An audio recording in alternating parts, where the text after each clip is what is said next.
नमस्कार बच्चों। आज हम कक्षा 7वीं की पुस्तक बाल महाभारत का 22वां अध्याय प्रतिज्ञा पूर्ति पढ़ेंगे। बच्चों, आपने पिछले अध्याय में पढ़ा था कि पांडवों को 12 वर्ष का वनवास तथा 1 वर्ष का अज्ञातवास बिताना था।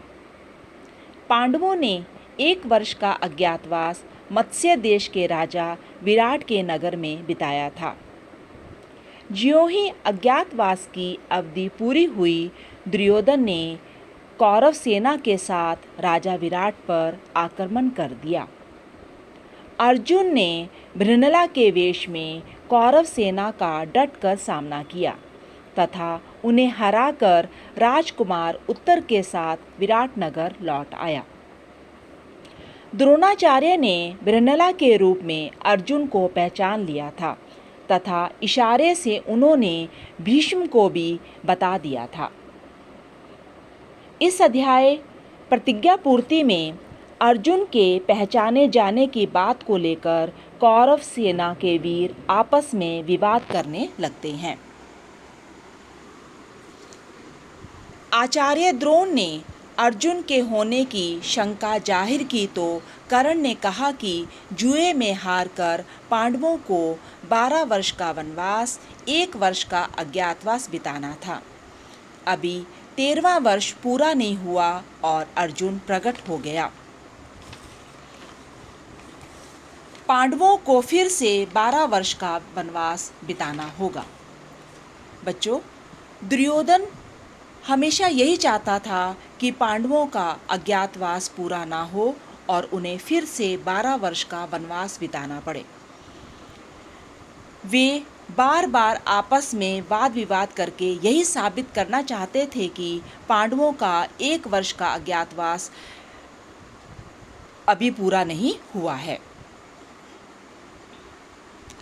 प्रतिज्ञा के समय के संबंध में उठे विवाद पर भीष्म ने दुर्योधन से कहा, हिंदी महीनों के अनुसार पांडवों के वनवास की प्रतिज्ञा का समय कल ही पूरा हो चुका है।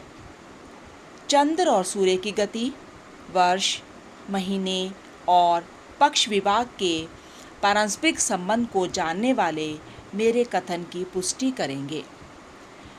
प्रत्येक वर्ष में एक जैसे महीने नहीं होते। मालूम होता है कि तुम लोगों को गणना में कोई भूल हुई है। कर्ण, कृपाचार्य व अश्वत्थामा के मध्य वाद विवाद पर भीष्म पितामह ने कहा कि इस समय विवाद न करके मिलकर शत्रु से लड़ना ही उचित है। भीष्म पितामह ने दुर्योधन को सलाह दी कि पांडवों के साथ संधि कर लेनी चाहिए। भीष्म पितामह के संधि प्रस्ताव पर दुर्योधन ने कहा, पूज्य पितामह, मैं संधि नहीं चाहता हूँ। राज्य तो दूर रहा, मैं तो एक गांव तक पांडवों को देने तक तैयार नहीं हूँ। अतः द्रोणाचार्य की आज्ञा अनुसार कौरव वीरों ने व्यूह की रचना की। अर्जुन ने गांडीव पर बाण चढ़ाकर 2-2 बाण आचार्य द्रोण और पितामह की ओर इस तरह छोड़े जो उनके चरणों में जा गिरे। इस प्रकार अपने बड़ों की वंदना करके अर्जुन ने दुर्योधन का पीछा किया। अर्जुन ने अद्भुत रण कौशल का परिचय देते हुए पहले कर्ण को घायल कर मैदान से भगा दिया।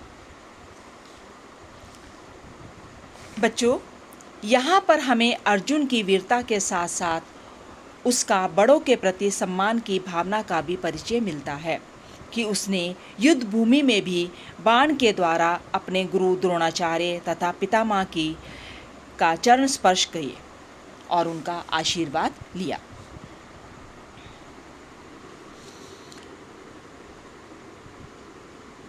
अर्जुन ने अश्वत्थामा से युद्ध करते करते द्रोणाचार्य को भागने का अवसर दे दिया। इस प्रकार अर्जुन ने अश्वत्थामा और कृपाचार्य को भी पराजित कर दिया। इस तरह भीषण युद्ध करते हुए अर्जुन ने धीरे धीरे सभी कौरवों को हरा दिया और अंत में दुर्योधन को घायल कर दिया। भीष्म ने कौरव सेना को हस्तिनापुर वापस लौट चलने की सलाह दी। अगर हम देखें बच्चों, तो अर्जुन ने यहाँ पर भी अपने गुरु के प्रति सम्मान का परिचय दिया।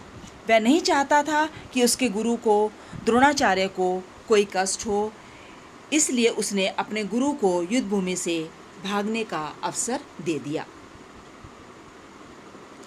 भीष्म की सलाह मानकर सारी सेना हार मानकर हस्तिनापुर की ओर लौट चली। विराट नगर लौटते हुए अर्जुन ने उत्तर से कहा कि शत्रु भाग खड़े हुए हैं। इस विजय का यश तुम्ही को मिलना चाहिए, इसलिए चंदन लगाकर, फूलों का हार पहनकर नगर में प्रवेश करना।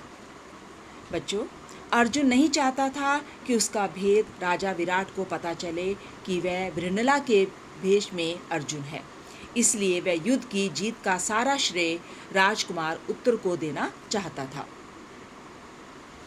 रास्ते में अर्जुन ने फिर से वृणला का वेश धारण कर लिया और राजकुमार उत्तर को रथ पर बैठाकर सारथी के स्थान पर स्वयं बैठ गया।